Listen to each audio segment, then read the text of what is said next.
You are listening to the Shopify Solutions Podcast, a podcast for Shopify store owners that brings you concrete examples on how to build and grow your e-commerce brand. Your host is Scott Austin. He owns a Shopify agency called Jade Puma. In this podcast, Scott will share his e-commerce insights and best practices with you. Hey, Scott Austin here. In this episode, we're going to talk about how to get a recurring scorecard from Google Analytics for your Shopify store. I covered this before in episode 16 of the podcast, but a lot has changed in Google Analytics since then. So here's the way to get a scorecard today. Let me first take a step back and talk about the importance of data.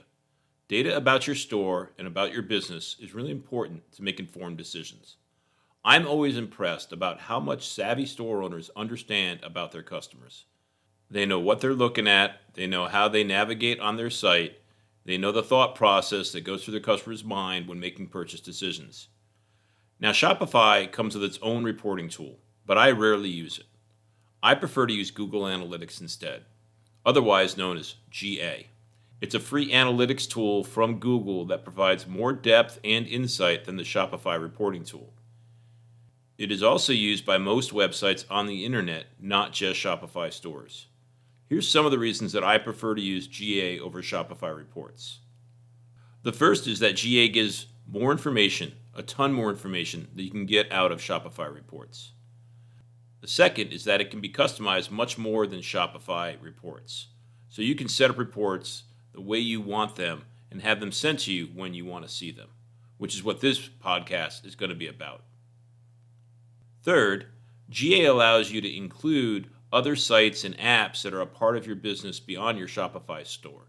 So if you also have a WordPress site, you can have one Google Analytics instance measure the same customers across your WordPress site and your Shopify store.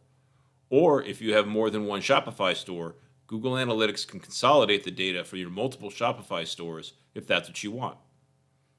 And number 4, Google Analytics integrates with Search Console and Google AdWords. So if you're doing any SEO or SEM, Google Analytics data will be essential for those operations. So let me show you the scorecards we're going to make. Now, those of you that are listening to this audio-only version of the podcast, there's an accompanying video that you can watch where I'm going to walk through the scorecard and some details about it. And the scorecard I have in front of me is the monthly scorecard. I also do a weekly scorecard that I'll show you how to do here. And the metrics for the monthly and the weekly scorecard are the same. We're just looking at different time frames. And in the monthly scorecard, we compare the data to the same month the previous year.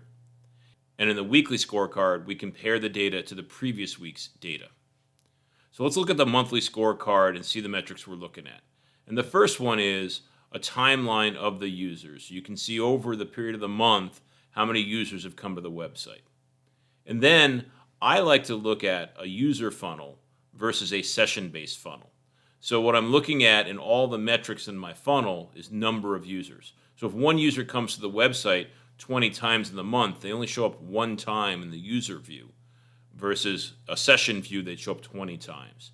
And the funnel that I like to look at is the total number of users to the site, the number of users that are new users, users that are getting to the product pages in your Shopify store, the number of users adding to the cart, the number of users starting the checkout, and the number of users that are purchasing and completing that checkout process. I also look at the total revenue made by the store in that month, and then the average order value. And then for each one of those metrics, we're showing a percentage of the total so you can actually calculate a conversion rate that way. And then I also have tables in this scorecard to show you where your traffic came from. There's the session source and the session medium.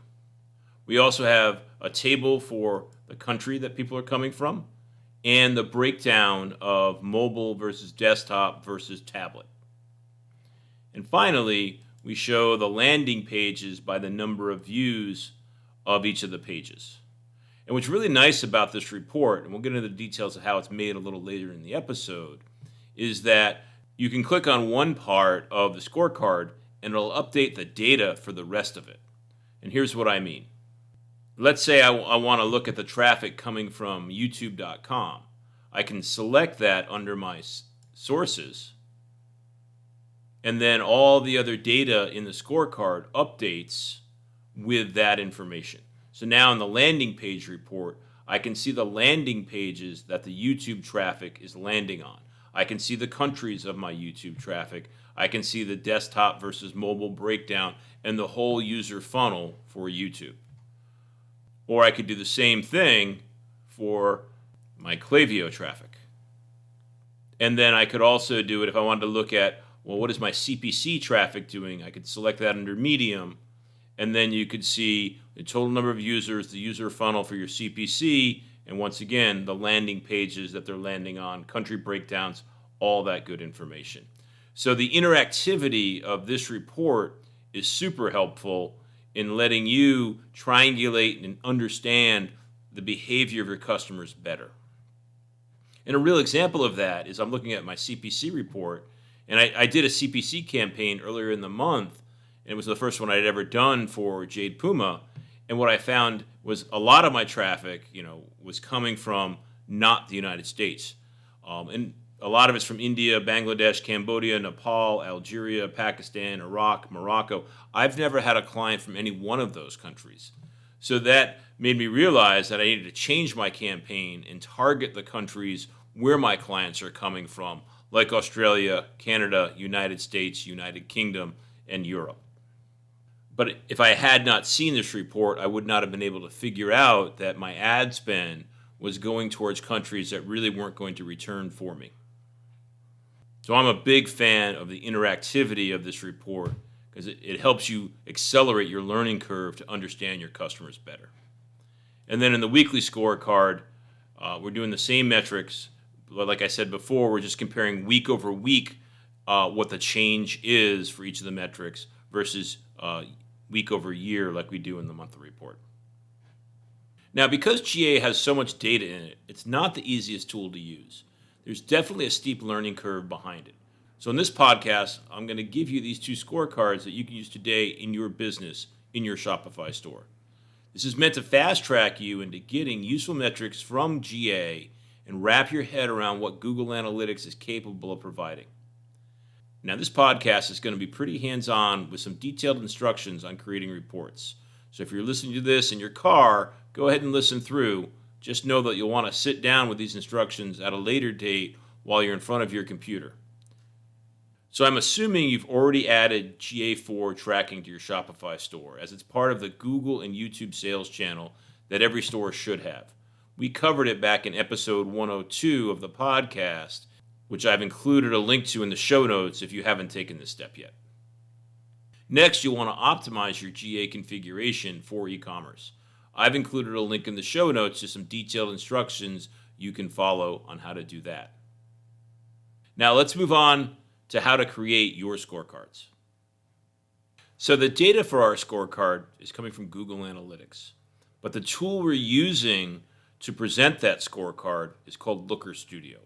And Looker Studio is another free Google tool. So the first thing you're going to want to do is to go to Looker Studio, there's a link to it in the show notes, and create an account if you don't already have one. And you'll want to do that with the same email address you use for Google Analytics. And then you're going to want to go under Data Sources and add a data source for Google Analytics. And if you use that same email address, it should automatically show you when it brings up the list of Google Analytics accounts that you have access to. You can pick your store from that list, and you might not have a lot on your list. I have hundreds of them on my list with all my clients.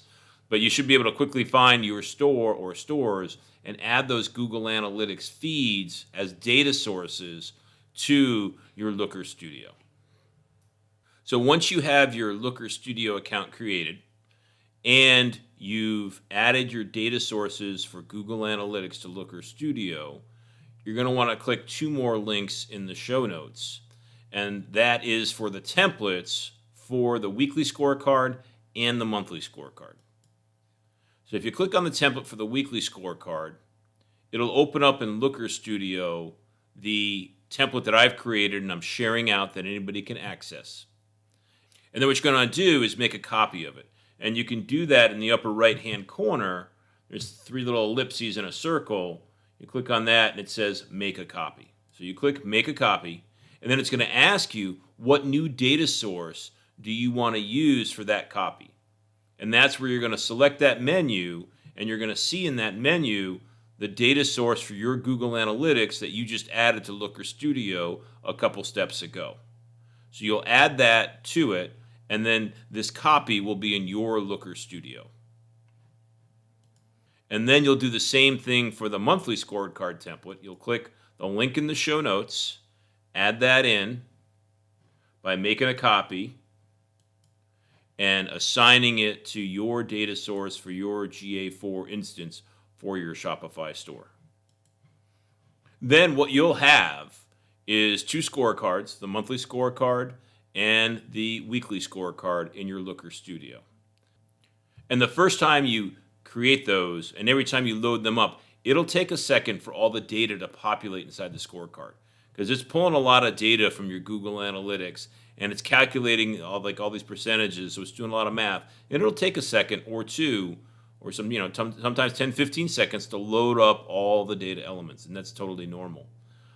So what I like to do with these scorecards is to set them up to be sent to me automatically through email every week and every month, so that I don't have to come looking for the data. It just shows up in my inbox. So the way we do that is we go over to the Share section in the upper right, and we schedule delivery. Now, for the weekly scorecard, what I do is I set it up to go out every Monday at 8 a.m. Local time. And you could add yourself and other people to this email schedule. And then once you have that schedule set up, every Monday morning, you come into the office, there'll be your scorecard in your inbox that you can look at. And that'll be a PDF that you can click on, and then if you want, you can go into Looker Studio to engage that interactivity that I talked about before. And then for the monthly scorecard, do the same thing, go over to the Share button, schedule delivery, and I set this up to go at the first day of the month each month. So that's the steps you're going to have to follow to get these scorecards set up and working for your store. It's really not that hard if you already have Google Analytics in place. If you don't have it in place, that's a bit of a process. There's some documentation here for you to follow. If you haven't optimized your Google Analytics for e-commerce before, there's also some documentation in the show notes for that. But if those are already done, it's just a matter of basically creating a Looker Studio account, adding your Google Analytics data feed to that account, and then copying the templates that I provided and adding your data to those templates instead of the data that I've got in place there. And then you're off to the races, and you'll have these rich interactive scorecards so you can regularly measure the performance of your store. Now, these reports, once you've copied them, they're in your Looker Studio, and you can completely customize them and change them any way that you want.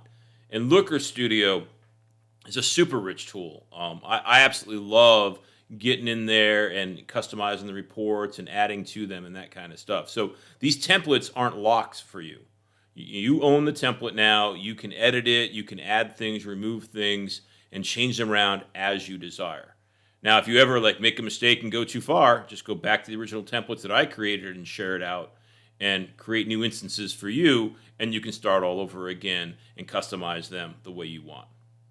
That's it for this episode. I hope you start looking at this rich data, and hope it makes you smarter about your business. Thanks for listening. You've been listening to the Shopify Solutions podcast with Scott Austin. This podcast is brought to you by Jade Puma, a Shopify-focused agency located in San Diego, California. If you like what you heard, please leave a review and subscribe on iTunes or wherever you get your podcasts.